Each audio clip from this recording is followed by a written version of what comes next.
estamos como países haciendo un esfuerzo y creo que de la colaboración, de compartir mejores prácticas, de conversar mucho, de ver qué ha pasado, de hacer análisis objetivos, de conversaciones en foros como el foro de reguladores, etcétera. De ahí debe derivar la nueva generación de políticas públicas y regulatorias para nuestra región. Hola, bienvenidos todos a un episodio nuevo de nuestra serie de video podcast de Latinoamérica Digital. Hoy estoy muy contento porque tengo una de las personas más influyentes y más, relevantes del ecosistema de conectividad latinoamericano, Mariliana Méndez. Mariliana es una de las personas que creo yo está liderando muchas de las conversaciones complicadas desde ACIET. Y creo que para nosotros desde Access Partnership es realmente muy valioso poder contar con su voz el día de hoy. Los invito evidentemente a que se suscriban a nuestros canales de YouTube, Spotify, Apple Music, etc, etc. Access Partnership lo que quiere con esta serie de video podcast es realmente generar espacios de conversación, alimentar estos diálogos desde una perspectiva digital, desde las mismas plataformas de las que tanto hablamos, y poder alimentar el debate, la toma de decisiones, la estructuración de las políticas públicas y la regulación. Nuestro interés es que el ecosistema tecnológico en Latinoamérica florezca a su máximo esplendor. Entonces, bienvenidos todos. Mariliana, muchas gracias por tu tiempo, que sé que es súper escaso.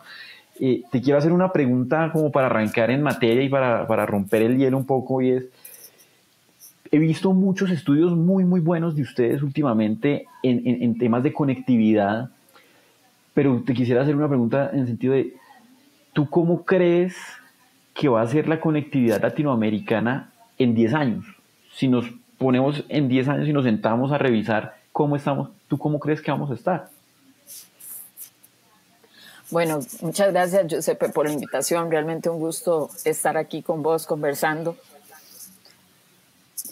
Yo diría, bueno, primero que en estos temas es difícil tener la bola de cristal y que nos permita decir qué es lo que va a pasar en 10 años, porque si echamos 10 años para atrás, creo que no hubiese sido posible predecir lo que hoy está sucediendo en términos sobre todo de avance tecnológico y posibilidades de uso productivo de la conectividad. Pero si lo echamos hacia ese reloj hacia adelante, yo diría que mucho depende de lo que hagamos hoy, lo que tengamos dentro de 10 años. Es cómo logremos que las políticas públicas y regulatorias se alineen por el lado de las políticas y se simplifiquen por el lado de las regulaciones a efectos de impulsar la conectividad de futuro que América Latina necesita. Yo creo que hay muchos aspectos en los que debemos mejorar. Menciono lo referente a la regulación. Hay que simplificar, hacer análisis de impacto, validar aquellas regulaciones instaladas, a ver si siguen siendo necesarias o no. Si están cumpliendo su objetivo, ya deben ser sujetas de cambio. Y del otro lado, el otro gran motor, el espectro radioeléctrico, que también tiene que ser revisado desde esa óptica. Y a partir de ello, podríamos decir que lo aspiracional sería que la fibra se extienda notablemente, la conectividad en fibra, que prácticamente se universalice la conectividad 4G y que aumente considerablemente la conectividad 5G en la región. Sabemos que lo que nos falta por cubrir es muy poco, pero es la parte más difícil. Las áreas de muy baja densidad, muy aisladas, etcétera. Y ahí hay que hacer una introspección realmente y definir primero desde ese lugar qué es lo que ocupa la comunidad, cómo ve la conectividad esa comunidad, y a partir de ello hacer una construcción como ecosistema de lo que podremos llevar allí, a esos lugares. Y bueno, yo diría que esperemos que en 10 años podamos decir que nuestros deseos no solo se cumplieron, sino que se superaron las expectativas, pero muchísimo, yo diría que un gran porcentaje depende de lo que hoy empecemos a ajustar y a mejorar. Oye, súper interesante lo que mencionas en términos de que al final hay una frase que es medio cliché que yo veo muchas veces y es como que el futuro uno lo construye. Entonces, realmente el mensaje que transmites es como, bueno, ¿qué queremos tener en la región en 10 años? Y listo, querámoslo, pero ¿y cómo lo vamos a construir? Creo que es una reflexión me parece muy interesante. Y en ese sentido, y siguiendo un poco esa línea más prospectiva, y con tu experiencia y con la relevancia que tienen ustedes en la región, ¿qué errores no se pueden repetir? ¿Qué errores de nuestra historia latinoamericana de los últimos 20, 30 años de telecomunicaciones tú dices hoy, mire, esto no puede repetirse en los próximos años, en las políticas, en la regulación, en el mercado? ¿Qué debemos evitar a todo costo que suceda en estos años? Bueno, creo que definitivamente en cuanto a cobertura de zonas rurales, como decíamos, ya el porcentaje es poco, pero también el logro del uso efectivo de la conectividad, o sea, que las familias que están cubiertas puedan utilizar esa tecnología. Definitivamente los fondos de servicio universal no pueden ni quedarse ociosos, ni atomizarse su uso. Ni politizarse su aplicación. Es hora de entender, si vamos a continuar con los fondos de servicio universal, es cómo usarlos correctamente, cómo complementamos el esfuerzo inversor del mercado para que esos fondos se apliquen para lo que fueron diseñados, que son las zonas de difícil acceso, baja densidad, y además de ello, para las personas en condición de vulnerabilidad. Creo que eso no es un error que no puede perpetuarse, no puede continuar. Ya se ha estudiado muchísimo el fenómeno, se han visto buenos ejemplos y creo que hay tres elementos necesarios, y es focalizar el uso de esos recursos, ser muy transparente a la hora de asignarlos, y además de ello que cumplan, ¿verdad? ese objetivo, y que sean sostenibles en el tiempo. Las soluciones que se hagan a través de estos fondos, que se implementen, mejor dicho, deben ser sostenibles en el tiempo. Creo yo que no hay peor pecado que conectar hoy y desconectar mañana.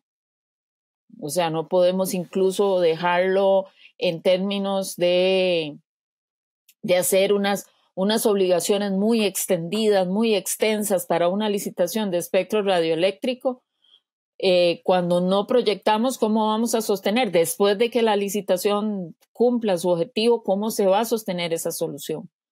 Porque, insisto, las necesidades y las características de esas comunidades son muy distintas. Pero si nos vamos específicamente a lo que es esas brechas, ya no es una brecha, son múltiples brechas que se nos abren, ¿verdad? Y bueno, hay que nuevamente focalizar qué es lo que necesitamos. Hay 1/3 de la población latinoamericana cubierta por alguna red que no puede utilizarla. Y no puede utilizarla porque no puede pagarla. Pero no puede pagarla no porque los costos sean altos, es decir, no porque los precios sean altos, porque se han desplomado a lo largo del tiempo, sino más bien porque se debaten entre pan en la mesa y conectividad, y entonces es pan en la mesa lo que evidentemente llena la necesidad primaria.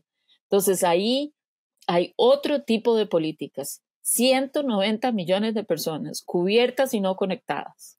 Y cuando se les pregunta, hace poco se hizo una encuesta del PNUD con el Banco Mundial, y estas personas responden, es que no lo puedo pagar.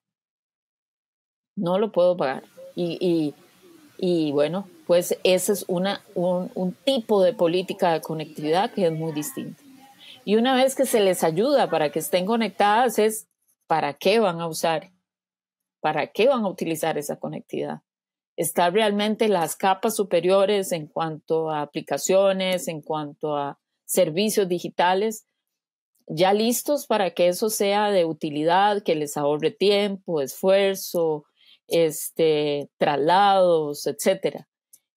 Creo que esto, y nuevamente esto debe ser un enfoque multidimensional y debidamente estructurado, debidamente focalizado. Oye, me parece de lo más pertinente del caso esto que mencionas, porque evidentemente una cosa que nosotros desde Access Partnership hemos estado revisando de Latinoamérica es el tema de las asimetrías geográficas, las asimetrías en la distribución de ingreso, en acceso.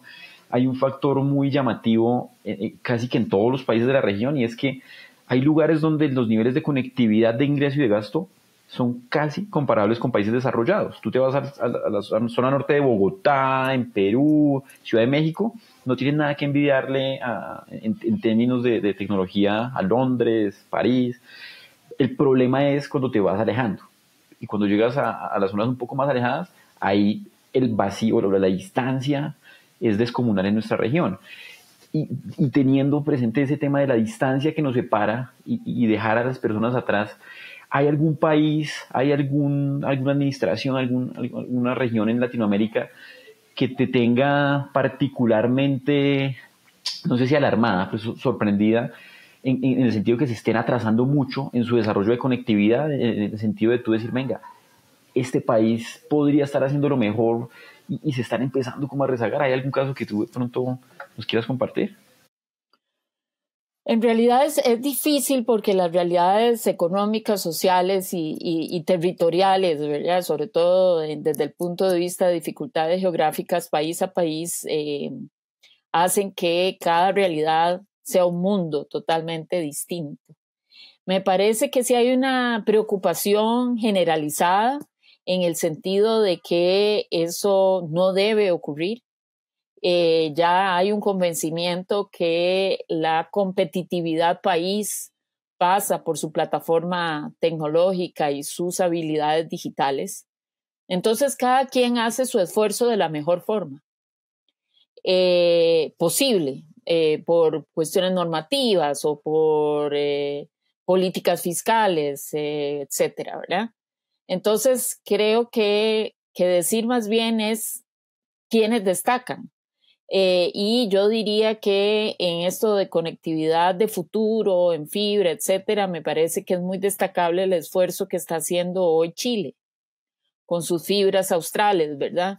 Que son fibras subsidiadas a partir de las cuales cualquier operador puede conectarse y llevar a las comunidades rurales de la parte sur de Chile esta conectividad de alta velocidad y eso está muy bien. Y si nos vamos a Brasil, por ejemplo, una gran previsibilidad regulatoria y de política en el sentido de que se prepararon, que se han ido poco a poco preparando para dar el siguiente gran paso, ¿verdad? Como fue el caso de la licitación de espectro radioeléctrico. Y todo el esfuerzo aunado a esa licitación, como puede ser esta fibra subfluvial que están haciendo en el proyecto Norte Conectado. Entonces, son países que lo han hecho a lo largo del tiempo bien, si nos vamos a Colombia, Colombia es un país con una regulación, o sea, la Comisión de Regulación de Comunicaciones se ha preocupado por ser una regulación de futuro, o sea, una regulación innovadora de ajustes. Creo que ningún país es perfecto. Sin embargo, que de cada uno podemos aprender algo y sobre todo el hecho de no empezar de cero cada vez. No es que hay un cambio de gobierno y empezamos de cero, no. Esto se tiene que convertir en una política de Estado que independientemente de quién llegue, va a construir con sus variaciones, por supuesto, ¿verdad? Porque hay variaciones ideológicas y demás en los diferentes gobiernos, pero independientemente de quién llegue, debe aprovechar lo ya construido y a partir de allí crecer. Y nuevamente tratar de evitar lo que a otro no le ha funcionado, porque probablemente tampoco va a funcionar en ese país. Entonces, creo que todos estamos como países haciendo un esfuerzo y creo que de la colaboración, de compartir mejores prácticas, de conversar mucho, de ver qué ha pasado, de hacer análisis objetivos, de conversaciones en foros como el foro de reguladores, etcétera. De ahí debe derivar la nueva generación de políticas públicas y regulatorias para nuestra región. Oye, haciendo doble clic en esto último que mencionas, en lo cual estoy personalmente de acuerdo en temas de el retorno financiero de las inversiones en telecomunicaciones tiende a ser de largo aliento, pero a veces la regulación y la política no absorbe eso y tiende a cambiar mucho y eso genera incertidumbre. Entonces, al final uno podría decir, venga, para hablar de sostenibilidad, necesitamos también certidumbre, porque si no se empieza a enrarecer un poco el panorama. En ese sentido, te quiero plantear la siguiente pregunta. Desde tu rol de liderazgo regional y sabiendo que tú interactúas con algunos de los más importantes actores de conectividad de la región, ¿cómo hacer para que este mensaje, para que estas políticas y esta conciencia de largo plazo en la conectividad sobreviva la alta tasa de rotación de los tomadores de decisiones y de los, digamos, de los ministros, de los secretarios en Latinoamérica, que es en algunos casos supremamente alta? Y te doy un dato muy pequeño. Colombia puede llegar en los últimos 4 años, puede completar cerca de 7 ministros TIC. Entonces tú dices, venga, ni siquiera es 1 por año los que están llegando a la cartera. ¿Cómo lograr que, a pesar de esa dinámica que no es exclusiva de Colombia, la pongo como un ejemplo simplemente, cómo lograr que trascienda de esa circunstancia más bien política y pase a dar certidumbre al resto de actores del mercado? ¿Cómo lograr eso? Sí, yo creo que es colocar en el lugar correcto el rol de las tecnologías digitales para el futuro de los países. O sea, ese nivel de inestabilidad no se da en los ministerios que se consideran claves dentro de una gestión de gobierno tradicional, como puede ser el Ministerio de Finanzas o el Ministerio de Educación Pública o el de Salud, porque son ya sectores que han abierto camino y se han posicionado como absolutamente necesarios para el desarrollo de un país. Pero cuando nos vamos a las TIC, todavía vemos que esos sectores se consideran casi que accesorios, no son uno de los motores del avión. Y el futuro dicta de que sí lo es. Y si nos vamos a países más desarrollados como Corea, en su momento tenía un ministerio, bueno, ellos son como unas secretarías, ¿verdad? Tienen una estructura distinta, pero a la par de la conectividad y el desarrollo digital hablaban de desarrollo futuro. Así es, ese era el nombre dentro de la secretaría esa. Es que realmente es así, es desarrollo futuro. ¿Cómo convencemos? Creo que el cambio generacional que necesariamente se da y ese refresco de las posiciones políticas, primero muchas veces a nivel de gobernadores o de congresistas, etcétera. Ahí hay un necesario cambio generacional y las personas empiezan a entender la relevancia de este sector. Pero eso tiene que llevarse desde el más alto nivel. En el momento en que el más alto nivel, sea presidente o sea un vicepresidente, entiende que esto es un motor de desarrollo y entiende que es un blanco-negro, es decir, es sí o no. Si mi futuro es digital, también una frase bastante usada, mi futuro es digital o no lo es en ese momento que le darán la relevancia al Ministerio TIC, le darán estabilidad.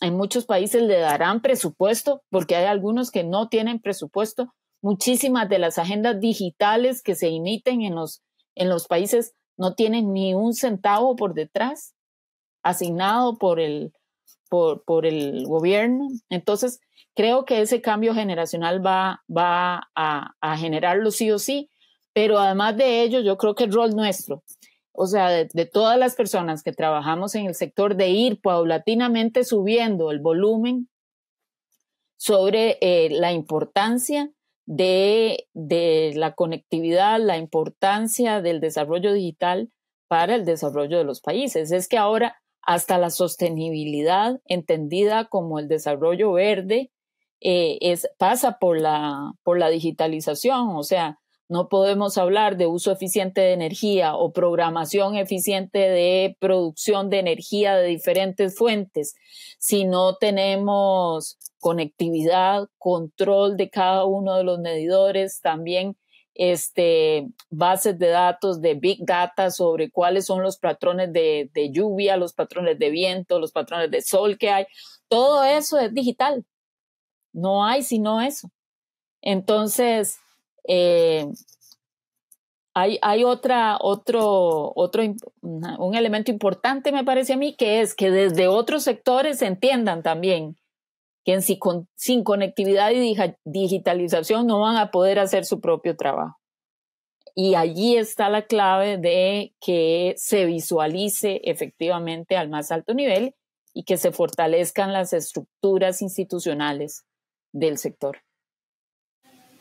Oye, es absolutamente interesante lo que mencionas. Vuelvo a estar de acuerdo, no por nada distinto a que me parece que tus argumentos son absolutamente sólidos. Y creo que te comparto lo siguiente. Hace muy poco nosotros estuvimos haciendo un estudio de impacto económico, de impacto socioeconómico, precisamente tratando de sacar el aporte que genera a la sociedad la tecnología, ciertas tecnologías específicas. Y uno de los retos que teníamos era no solamente hablar en términos de dólares o de libras esterlinas o de pesos o la moneda que fuera, sino decir, vea, el retorno socioeconómico que esta tecnología le está dando se traduce en número de personas educadas, en puestos de trabajo, en reducción de CO2, más horas de ocio o de educación para las personas. Y una de las cosas que nosotros, vimos muy comúnmente en la elaboración de este estudio es hay países, hay administraciones que todavía perciben esto como verticales aislados. Entonces tú piensas en la Secretaría TIC, en el Ministerio TIC, y entonces tú estás desde el Ministerio de Transporte y Vivienda y tú dices, no, pues el ministro de TIC es colega mío, pero pues él está en su oficina y hace sus temas por allá y yo hago mis casas o mis políticas de vivienda por acá. Y realmente nosotros creemos la maximización del retorno socioeconómico de la tecnología se da cuando se transversaliza la tecnología y cuando realmente el ministro de Vivienda dice yo tendría que tener planes que involucren el tema de instalación de infraestructura, que las casas estén diseñadas para que las tuberías, postes y ductos puedan funcionar, porque eso en últimas es desarrollo y es desarrollo sostenible y por eso me parece tan interesante lo que mencionas y te quiero preguntar en esa línea, tú viendo, digamos, el tema del costo del espectro, viendo el tema de los costos, ni siquiera solo el costo del espectro, que ese es un tema que se puede hablar mucho, las contribuciones, las tasas, todo lo que se le está cobrando al sector de conectividad, a las telecomunicaciones, ¿tú crees que eso debería repensarse y buscar una alternativa, digamos, distinta? Pero te lo pongo en ese sentido, pensada desde Latinoamérica y no simplemente trayendo lo que hizo Europa, lo que hizo Asia, lo que hizo la OCDE, lo que hizo Estados Unidos, sino decir, venga, ¿qué funciona en Latinoamérica? Y de pronto revisar esos modelos. ¿Tú qué opinas de esa circunstancia? Sí, definitivamente es necesario revisar la carga fiscal que pesa sobre los desarrolladores de infraestructura, digamos, estas empresas de infraestructura. Pero, ¿por qué sucede? Es que no es solo el impuesto directamente asociado a ellos, sino todo el conjunto. O sea, hay países donde es casi imposible para una familia de escasos recursos comprar un teléfono móvil. No digamos una computadora de alta gama, no, un teléfono móvil, porque pesa sobre ese dispositivo impuestos de lujo, como si fuera un artículo de lujo, un carro de una marca de lujo, qué sé yo, no sé, podría pensar en artículos para el hogar de lujo, no sé, ni siquiera se me ocurre cómo visualizar ahora los dispositivos para el uso de la conectividad como un tema de que es de unos pocos y no de todos. Entonces, eso es una realidad, claro. Nosotros venimos de una pandemia, ¿verdad? La lamentable pandemia lo que hizo fue socavar las finanzas públicas. O sea, las arcas, los que tenían ahorros, los echaron afuera para que pudiera pasarse, pudiéramos transitar sobre la dolorosa pandemia. Entonces es difícil hablar con los gobiernos de reducción de cargas, porque entonces lo que dicen es, bueno, es que si yo reduzco se me desfinancia A o B. Ay, perdón. Mi perrita decidió enojarse. Ay Dios, un segundito. No sé qué pasó, siempre es muy tranquilo. Y entonces es difícil cuando uno llega con ese tema, ¿verdad? De que hay una carga específica sobre el sector, no que no queramos que la industria pague impuestos como todas las otras industrias, porque hay impuestos de carácter general, impuestos sobre la renta, IVA, etcétera, ¿verdad? O sea, eso definitivamente no, pero los impuestos que son de carácter especial y que pesan sobre elementos claves dentro de ese desarrollo deberían ajustarse definitivamente. ¿Puede América Latina pensarlo solo? Sí, el tema es cómo hacemos para que América Latina lo piense en conjunto, o sea, no individual, porque hay iniciativas en un país, en otro país. Sin embargo, deberíamos tener claridad regional sobre la necesidad de hacer un ajuste, y ahora sí cada país lo hace de acuerdo a sus capacidades económicas y a su realidad de mercado, pero sí es muy, muy importante. Ahora, si lo vemos en otras latitudes, incluso vemos las enormes diferencias. O sea, si nos vamos a Europa, ellos tienen un ingreso por usuario que andará en el orden de los casi $20, si no ahora más con otras tecnologías más nuevas. Y en Estados Unidos arriba de los $20 por usuario. Nosotros en Latinoamérica en promedio en $6 por usuario. Y si te fijas si la tecnología que usan allá es la misma tecnología que se usa aquí, bueno, sí, porque el 5G de allá no es que es 5G europeo y el 5G de aquí es 5G americano, no, es el mismo 5G. Y el equipamiento muy probablemente tenga un coste similar en términos evidentemente de instalación, operación, mantenimiento, etcétera.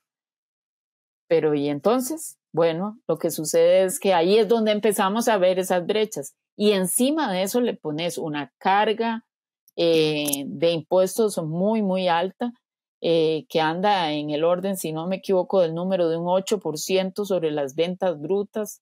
Entonces es muy, muy fuerte. Y hay algunos países que se distinguen por ello, ¿verdad? Como es el caso podría mencionar Ecuador, ¿verdad? Que tiene todavía algunos impuestos que pesan sobre la parte de operadores de cable que son importantes para la conectividad en zonas fuera de las grandes capitales, y ahí hay un peso muy relevante. O sea, les meten, creo, si no me equivoco, es el 13% en dólares sobre la factura total, y ese impuesto es insostenible. Entonces ahí vemos los números cuando entran en picada, y bueno, es importante el ajuste, y como región, o sea, hablarnos más como región. Si nosotros fuéramos un mercado desde México hasta Argentina que escucha, que es capaz de hacer estos análisis y llevarlos a cada uno de sus países, seríamos un mercado supremamente importante y a partir de ello lograríamos hacer cambios muy positivos. Y creo que ahí el liderazgo de países grandes como Brasil, por ejemplo, tiene mucho peso. Y bueno, habrá otros no tan grandes en cuanto a extensión, pero sí muy innovadores. Y ahí podemos ir construyendo una región que efectivamente tiene mucho que entregar y mucho que desarrollar. Totalmente de acuerdo y profundizando quizá un poco en este tema de la integración regional y en la manera en que está, digamos, operando este ecosistema de conectividad. ¿Tú qué opinas de esta aparente reconfiguración debido a los nuevos actores de conectividad? Y con esto, ¿a qué me refiero? Aparecen modelos comunitarios, aparecen modelos asociados con tecnologías no terrestres, que si son constelaciones, que si son etc, etc, etc.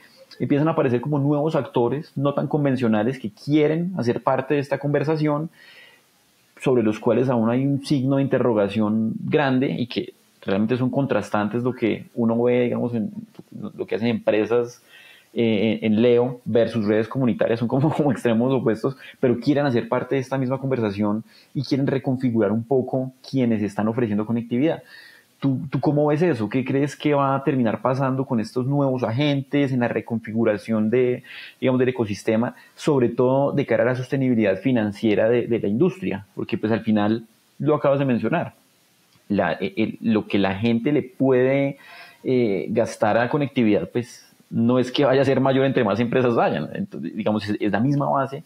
¿Tú qué opinas de eso? Sí, yo creo que como ecosistema, ¿verdad? Tenemos una serie de, digamos, actores de ese ecosistema que son de muy diferente tamaño y todos cumplen un rol, ¿verdad? Todos absolutamente. ¿Qué es lo que sucede? Ahí necesitamos operadores grandes, medianos y pequeños. Además de ello, yo siempre digo que esto es como los ejércitos, ¿verdad? La conectividad viene por terrestre, viene por aire, viene por mar, viene por todo lado.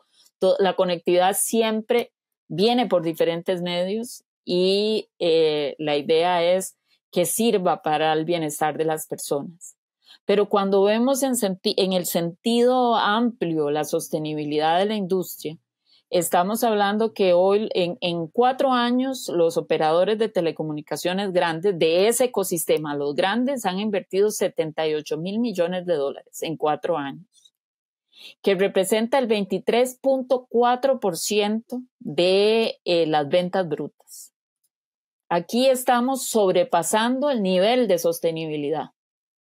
O sea, no vamos a poder seguir invirtiendo a este ritmo.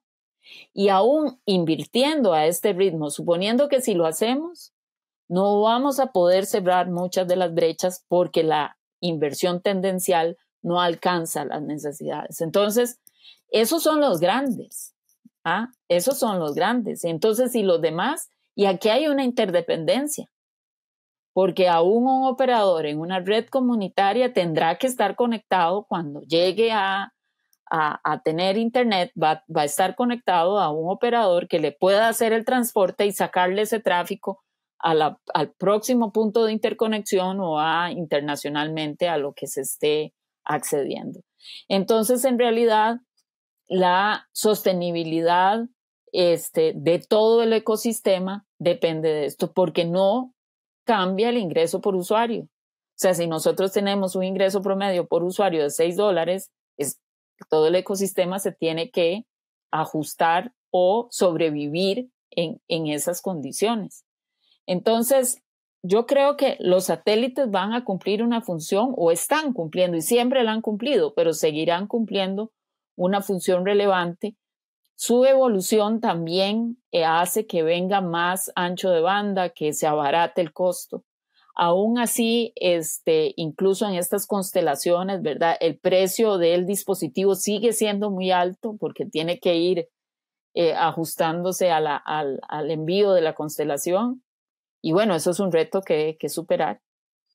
Y por otro lado, las redes comunitarias creo que deben madurar. En algún momento deben madurar, porque no podemos pensar que la conectividad, porque yo escuchaba historias, ¿verdad?, de que hay una rama de un árbol y por encima de la rama del árbol tiro el cable para que llegue al otro lado. ¿Será eso lo que buscamos como conectividad o necesitamos algo más consolidado? Y estas redes comunitarias tienen que evolucionar y tienen que ser también parte integral y responsable del ecosistema, porque también tenemos retos de ciberseguridad. O sea, en el momento en que alguien se interconecta a la red, que en última instancia es una única red, si la vemos en sentido macro, ahí es donde tenemos los temas más álgidos y costosos, porque asegurar, ¿verdad? Asegurar las redes es un tema de alto costo. Entonces, vamos a dejar que las redes comunitarias se desarrollen de una manera que podrían ser muy sensibles desde el punto de vista de los elementos, ¿verdad? Los elementos de agua, de muchísima lluvia, etcétera, o la caída de esa rama por la que iba el cable, ya la conectividad a esa población desapareció, o cómo vamos a mejorar ello, y sobre todo, cómo van a estar capacitadas para ser actores responsables dentro de ese ecosistema para evitar problemáticas asociadas a otras capas de la red, como podría ser este tema que es quizás uno de los más sensibles, que es la ciberseguridad. Entonces, en resumen, yo diría que todos los actores del ecosistema son muy importantes y que todos deben ser sostenibles, y que esos puntos novedosos, sobre todo en los temas de la formalización de las redes comunitarias, deben fortalecerse y deben fortalecerse sus capacidades para no poner en riesgo el resto del ecosistema. Tremenda respuesta, te cuento. Voy a retomar una palabra que dijiste al comienzo de nuestra charla, y era futuro. Nosotros, digamos, en Access Partnership tenemos muchos proyectos en mercados emergentes, no solo en Latinoamérica, en África, en Oriente Medio, etc. Y una cosa que tiende a ser común es el diseño de muchas políticas y regulaciones que tratan de resolver el problema del hoy, y son una especie como apagando incendios. ¿Cuál es el problema hoy? Tal resolución, tal política, tal decreto, y hoy qué necesito, pero quizás podría pensarse mucho más en políticas que nos traigan un poco el futuro. ¿Qué futuro queremos hacer? Entonces, para cerrar esta maravillosa charla y haciendo una especie como de círculo total, ¿tú qué consejo o qué recomendación podrías darle a todos los reguladores, las autoridades, los policy makers, para que las políticas y las regulaciones tengan esa percepción de futuro, de construir un futuro donde estemos todos los actores, todos los involucrados, y que, digamos, eso cambie un poquito esa narrativa, ese chip en Latinoamérica, y tengamos en 10 años, que era lo primero que te mencionaba, la Latinoamérica que queremos tener y la que vamos a construir, porque los policy makers, los actores, los de conectividad, todos dijimos, vea, esta es nuestra agenda regional, porque trabajamos entre todos, que es otro tema que mencionaste, y nos pusimos de acuerdo que esto es lo que vamos a hacer. ¿Cómo convencerlos o cómo darles ese consejo y lograr este tipo de desarrollos? Sí, creo que en tu misma pregunta y comentario está la respuesta. O sea, las autoridades tienen que tener, como una canción de Silvio Rodríguez que dice, un ojo en el camino y otro en el porvenir. No podemos dejar de ver la realidad coyuntural, etcétera. No se puede dejar de ver. Pero sí tenemos que tener una mirada, levantar un poquito la mirada, ¿verdad? Y ver en el largo plazo si lo que yo hago hoy tiene efectivamente los resultados apropiados en el largo plazo. Y eso debería no solo ser en este sector, sino en todos los sectores. Y cuando esa mirada de largo plazo se dé en los otros sectores, ahí el tema digital tiene que estar presente. Y entonces, en forma constructiva, vemos la necesidad de esas políticas basadas en principios de qué es la visualización que se tiene como futuro. Es decir, si nosotros hablamos de conectividad, ¿cómo la vemos? Bueno, conectividad resiliente, segura, tratando de que llegue a ser universal, que sea sostenible financieramente. Eso es lo que yo quiero, esos son los grandes principios orientadores, y a partir de allí ir desdoblando eso hasta llegar al hoy, que no lo podemos dejar pasar. Entonces, sí es convencerse. Creo que en la medida de que las grandes organizaciones de países, de Naciones Unidas, OCDE, etcétera, entran en estos temas digitales, en esa medida se ven esas visiones de futuro, y los países comprometerse a que ello se dé, entendiendo claramente que medidas muy intrusivas en un ecosistema tan complejo como el que tenemos podrían tener un efecto más bien regresivo sobre el cumplimiento de esas visiones de largo plazo. Entonces, en esa medida en la que logremos influir todos, no solo en cada país, sino en las organizaciones regionales y globales, en esa medida las políticas y las regulaciones van cambiando. Entonces, por un lado, mejorar la regulación, por el otro lado, que las políticas estén basadas en principios. En general, yo diría, tiene que haber principios universales, así como hay principios universales de derechos humanos. No en todos los países se cumplen del mundo, pero hemos avanzado notablemente hacia los derechos humanos.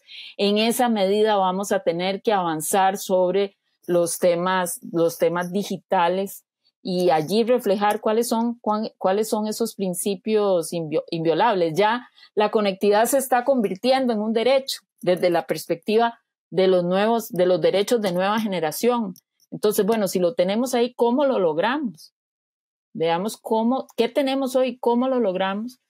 Y bueno, es rol de todos. O sea, a veces parece que uno está predicando en el desierto, pero algo queda, alguna inquietud queda. Todas estas iniciativas de tener podcast, de tener actividades, webinar, tratar de ampliar nuestro ámbito de influencia a otras autoridades, que los tratados de libre comercio que se firmen entre los países incluyan ya un capítulo que hable de conectividad digital y buena regulación. Todos esos elementos son construcciones que se van haciendo, que sectores ya más asentados ya han pasado por allí, y que nosotros tendremos que pasar por allí para lograr esa transversalidad, y que el Ministerio de Obras Públicas no me levante una ceja cuando yo le digo, mire, cuando rompa la carretera ponga un ducto, y que me diga, ¿yo qué tengo que ver con eso?